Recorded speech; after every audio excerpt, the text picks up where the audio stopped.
exciting, and I'm thrilled to announce that at my direction, the United States Air Force is moving forward with the world's first sixth-generation fighter jet. Number sixth generation. Nothing in the world comes even close to it, and it'll be known as the F-47. The generals picked a title, and it's a beautiful number, F-47. It's something the likes of which nobody has seen before in terms of all of the attributes of a fighter jet. There's never been anything even close to it, from speed to maneuverability to what it can have to payload. And this has been in the works for a long period of time. I am thrilled to announce. किस चीज़ को announce करने पर thrill महसूस कर रहे हैं president Trump. Hello दोस्तों, global affairs आप सभी का स्वागत है और मैं हूं सलमान। दरअसल यूनाइटेड स्टेट्स ऑफ अमेरिका ने अनवेल किया है अपना 6th जनरेशन फाइटर जेट, जिसका नाम है F-47, और इसी के बारे में मीडिया पर्सन्स, प्रेस पर्सन्स को बता रहे थे president of America Donald J Trump. छठी पीढ़ी का ये फाइटर जेट एक गेम चेंजर होगा और यूएसए को देगा एक added advantage over other countries.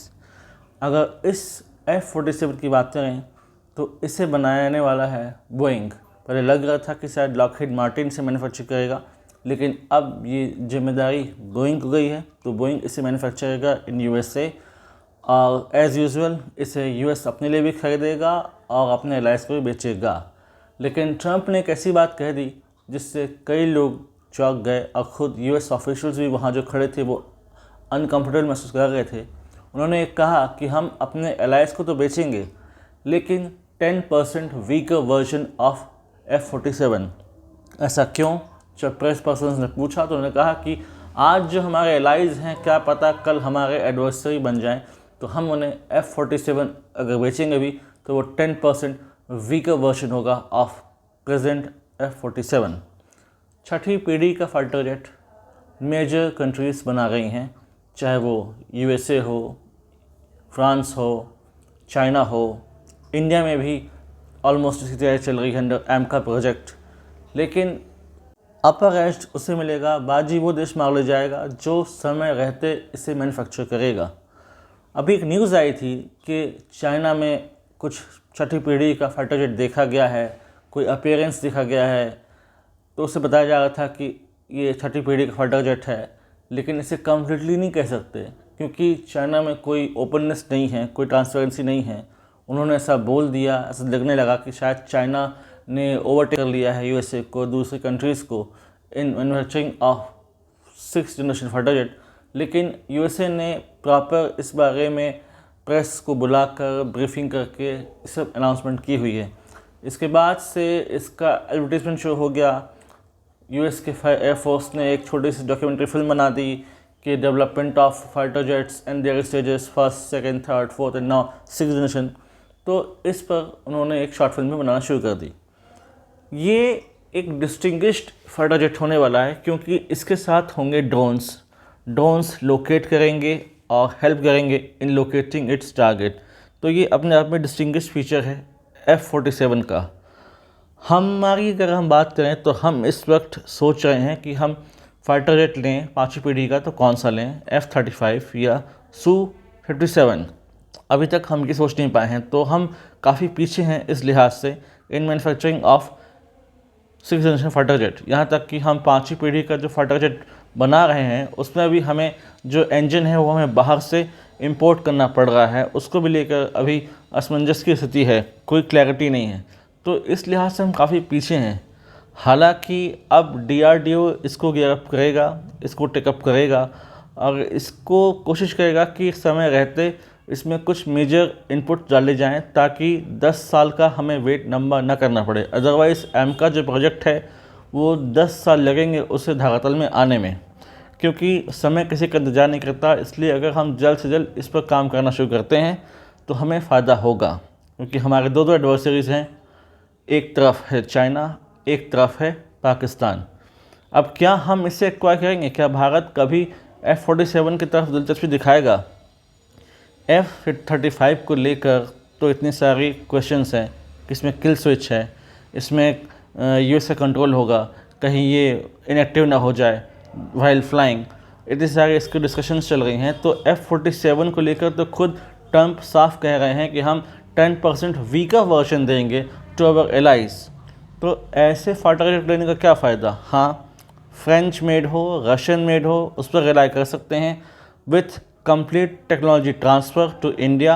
India में मैन्युफैक्चर हो, जॉइंट डेवलपमेंट हो, ताकि इंडिया में एक डिफेंस इकोसिस्टम को बूस्ट मिले, हमारे डिफेंस कंपनीज़ को एक बूस्ट मिले, हम ग्लोबली अपनी इम्प्रिंट बढ़ा सकें, हम खुद भी मैन्युफैक्चर कर सकें और अक्रॉस द ग्लोब इन्हें बेच सकें, ताकि हमारे एक अच्छी खासी डिफेंस एक्सपोर्ट को मजबूती मिले। तो हम ऐसे ही फाइटर जेट बनाएंगे जो कि इंडस्ट्री हो, किसी पे बेस ना हो। हम अब बहुत ज़्यादा रिलाय ना करें तो ही ज़्यादा अच्छा है। अदरवाइज़ हमारे मेजर डिफेंस इंपोर्ट्स रशियन हैं, फ्रेंच हैं, यूएसए के हैं। तो बेहतर होगा कि हम डिफेंस में कम से कम फॉरेन वेंडर्स पर, फॉरेन सप्लायर्स पर कम से कम रिलाई करें, क्योंकि after all they are foreign countries, उनके अपने वेस्टेड इंटरेस्ट होंगे। जो डिफेंस हार्डवेयर हमें मिलेगा वो कितना इफेक्टिव होगा वो कह नहीं सकते। Unless and until there is a scope of joint development in India, फिर चाहे फ्रेंच कंपनी हो, रशियन हो, ये हमें ऑफ़र करते हैं कि इंडिया में जॉइंटली डेवलप करेंगे, इंडिया में बनाएंगे और फिर एक्सपोर्ट करेंगे। जैसे कि रशिया का ऑफ़र था कि Su-57 को आप इंडिया में डेवलप कीजिए, बनाइए विथ कंप्लीट टेक्नोलॉजी ट्रांसफ़र।